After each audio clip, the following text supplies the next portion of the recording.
કેવીની class YouTube ચેનલમાં આપ સર્વે મિત્રોનું હું દિલથી સ્વાગત કરું છું। આજે વિદ્યાર્થી મિત્રો વાત કરવાના છીએ ધોરણ 5માં આપણી નવીન સ્વાધ્યાયન પોથી જે આપવામાં આવેલી છે તેમાં ગુજરાતી વિષયનો પાઠ નંબર મિત્રો 1 છે મજા તો માળિયામાં કાતરિયામાં। જે વિદ્યાર્થી મિત્રો તમારી નવી સ્વાધ્યાયન પોથીના ભાગ નંબર 1ના પાના નંબર 30 થી 35 ઉપર તમને મળી જશે, જેનું આપણે આ વિડીયોમાં સચોટ સાચું અને સંપૂર્ણ સોલ્યુશન કરવાના છે। તો ચાલો વિદ્યાર્થી મિત્રો વિડીયોની શરૂઆત કરીએ। તેના પહેલાં તમે ખાસ ચેનલમાં નવા હોય તો ચેનલને અવશ્ય સબસ્ક્રાઈબ કરી વિડીયોને લાઇક અને શેર કરવાનું પણ ન ભૂલતા। પાઠ 1 મજા તો માળિયામાં કાતરિયામાં। વિદ્યાર્થી મિત્રો આ પાઠની અંદર આપણે પ્રશ્ન નંબર 1 જોવાના છીએ। પ્રશ્નોના જવાબ લખો। પહેલું છે, જો તમે ફીઓના હોય ને આયા તમને ઢસડીને ઘરે પાછી લઈ જતી હોય તો તમે આયાને શું કહો, શું કરો? મિત્રો આપણે આનો જવાબ લખીએ કે હું આયાને કહું કે મારે અત્યારે ઘરે નથી આવવું, મારે ડોલી, પર્લ અને મર્લ સાથે રમવું છે। બીજું, હું અને ચંદુ કવિતામાં રમેશ અને ચંદુએ ફિલ્મ બનાવવા માટે કઈ કઈ વસ્તુઓ ઉપયોગમાં લીધી હતી?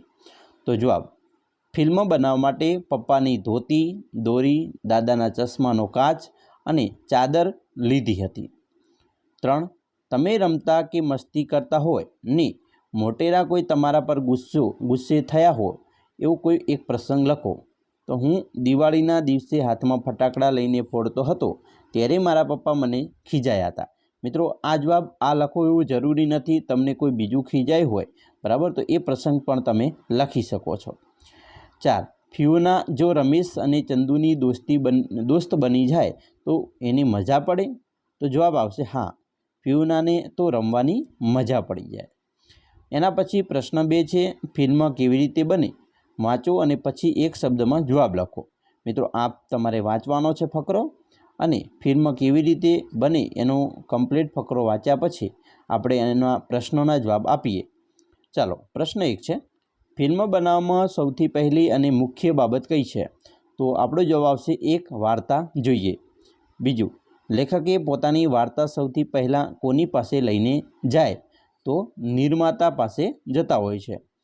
ત્રીજું, નિર્માતાને સંભળાવવા માટે લેખક વાર્તાને શાનું રૂપ આપે છે? તો એક સ્ક્રિપ્ટનું રૂપ આપે છે। 4, અભિનેતા અભિનેત્રી જે ડિરેક્ટરનું નામ સૂચવે છે તેની સાથે પ્રોડ્યુસર કોન્ટ્રાક્ટ કરે છે, બરાબર? ખરું કે ખોટું? તો આ ખોટું છે। 5, ફિલ્મ બનાવવા માટે પૈસા કોણ રોકે છે? તો જે પ્રોડ્યુસર હોય છે તે રોકે છે। 6, એક ફિલ્મ બનાવવા માટે અંદાજે કેટલા લોકોની જરૂર પડે? 100, 200, 100-200થી ઓછા કે 100-200થી વધુ? તો 100-200થી વધુની લોકોની જરૂર પડે। 7, ફિલ્મ કયા સ્થળે શૂટ કરવી છે તે શાની પહેલાં નક્કી કરી લેવું પડતું હોય છે? તો ફિલ્મ બનાવતા પહેલાં આ નક્કી કરવું જરૂરી છે। 8, ફિલ્મ બનાવવી એ અઘરું કામ કહેવાય કે સહેલું? તો એ કામ અઘરું છે, કારણ કે સહેલું હોય તો દરેક ફિલ્મ ઉતારી લે, બરાબર? એટલે અઘરું કામ છે। પ્રશ્ન 3, કૌંસમાં મિત્રો શબ્દો છે એ શોધીને શબ્દ સમૂહના અર્થ લખવાના છે અને વાક્ય બનાવવાના છે। તો આ શબ્દો આપેલા છે, તેમાં પહેલું છે પરિચિત, તો એટલે જાણીતું થાય। એનો વાક્ય પ્રયોગ કરીએ, રમેશભાઈને શહેરમાં કોઈ જાણીતું ન હતું। એ રીતે પહેરેગીર એટલે પહેરો ભરનાર, તો જવાબ આવશે અમારા શેરીના પહેરેગીરનું નામ માનાભાઈ છે। ત્રીજું, ભાળવું એટલે જોવું, બિલાડી અંધારામાં પણ ઉંદરને ભાળે છે। 4, વાજ આવી જવું એટલે કંટાળી જવું, હું તો જન્માષ્ટમીના મેળાની ભીડથી વાજ આવી ગયો। 5, ઠેકે લગાવવી એટલે કૂદકો મારો, વાંદરો એક ઝાડથી બીજા ઝાડ પર ઠેક લગાવતો હતો, બરાબર? ચાલો આગળ જોઈએ। પ્રશ્ન 4, કૌંસમાંથી શબ્દ પસંદ કરી ખલગ્યા પૂર્ણ કરો। પહેલું છે, ઈશાન બધા મિત્રો સાથે ઝઘડ્યા કરે છે। જવાબ આવશે ખાલી જગ્યા કોઈ તેને રમવા નથી બોલાવતું, તો તેથી। બીજું, બંસીને ચિત્ર તો દોરવું જ હતું પણ તેની પાસે પેન્સિલ જ નહોતી। ત્રીજું, હિરલ આવતા વેકેશનમાં રાજસ્થાન અથવા મહારાષ્ટ્ર ફરવા જવાની છે। 4, નાઈદ બીજા ધોરણમાં ભણે છે પરંતુ એને તો 7મા ધોરણમાં જ બેસવું હોય છે। 5. આયત ગઈકાલે શાળાએ નહોતી આવી કેમ કે તે તેના નાનીના ઘરે ગઈ હતી. તો આવી રીતે આપણે ખાલી પૂર્ણ કરીશું. પ્રશ્ન 5.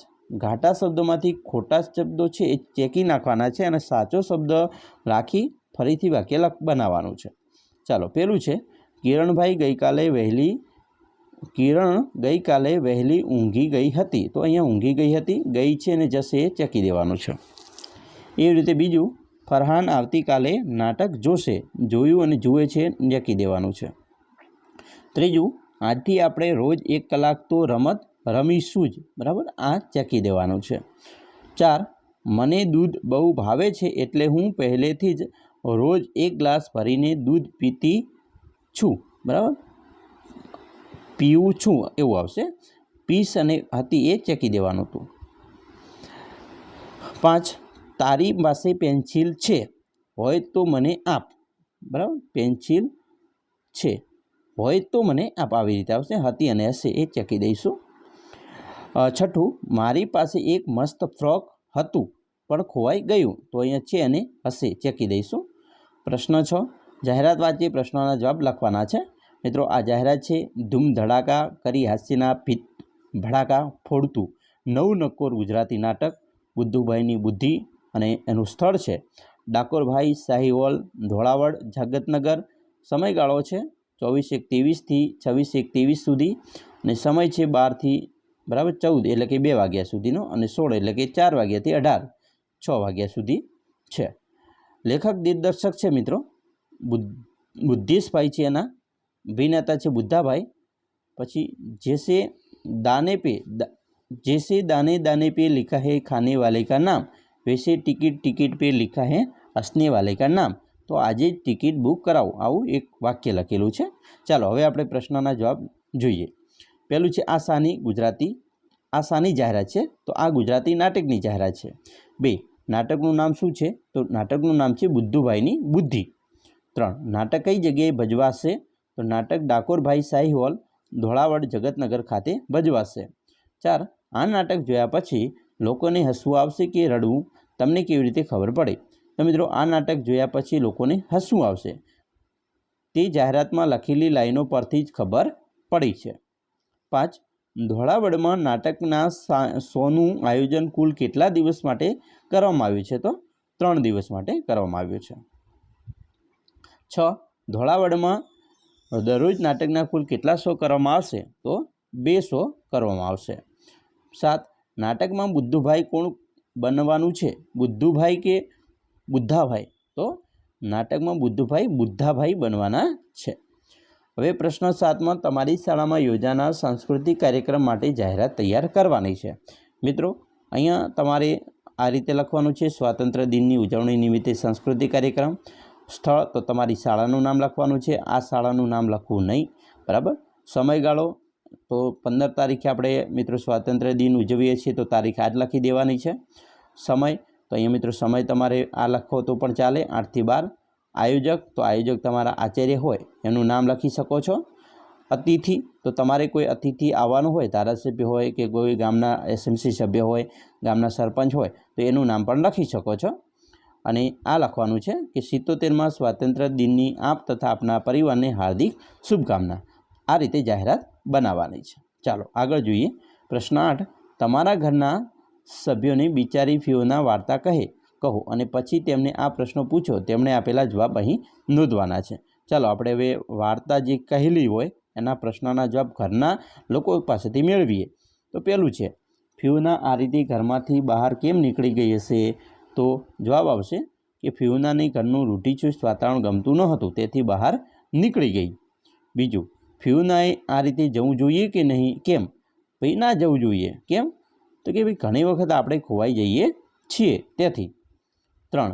ડોલી, પરલ અને મરલ એક જ ખાટલામાં ઊંઘી જવાની મજા આવતી હશે એવો વિચાર ફિયોનાને શું કામ આવ્યો હશે? કારણ કે ફિયોના તેના ઘરમાં એકલી હતી, તેથી એવો વિચાર આવ્યો હશે. 4. પોતાના ઘર નજીક ટાવર છે એ વાત ફિયોનાને કેમ ગમતી નહોતી? ફિયોનાને જ્યાં રમવા ગઈ ત્યાંથી ટાવર દેખાતો હતો, તેથી તેને પોતાનું ઘર નજીકમાં જ છે એવું લાગતું. આથી એ વાત ફિયોનાને ન ગમતી. 5. ફિયોના પહેલાં કદી આમ કૂદકા મારીને રમી હશે? કેમ? તો ભાઈ નહીં રમી હોય. કેમ કે તેના ઘરે તોફાન મસ્તી ધમાચકડી કરવાની મનાઈ હતી. બરાબર. 6. પોતાના ઘરના પંચકવાન કરતાં ફિયોનાને બહેનપણીઓના ઘરનું ખાવાનું કેમ વધુ ભાવ્યું? તો ભાઈ જવાબ છે પંચપકવાન છે અહીંયા મિત્રો. તો ફિયોનાને ઘરે સમયપત્રક પ્રમાણે જમવાનું બનતું હતું, તેથી વધુ ભાવ્યું. બરાબર ને. 7. ફિયોનાએ ઘરમાં બેસીને રમકડા રમવા જોઈએ કે ઘરની બહાર એની બહેનપણીઓ સાથે રમવું જોઈએ?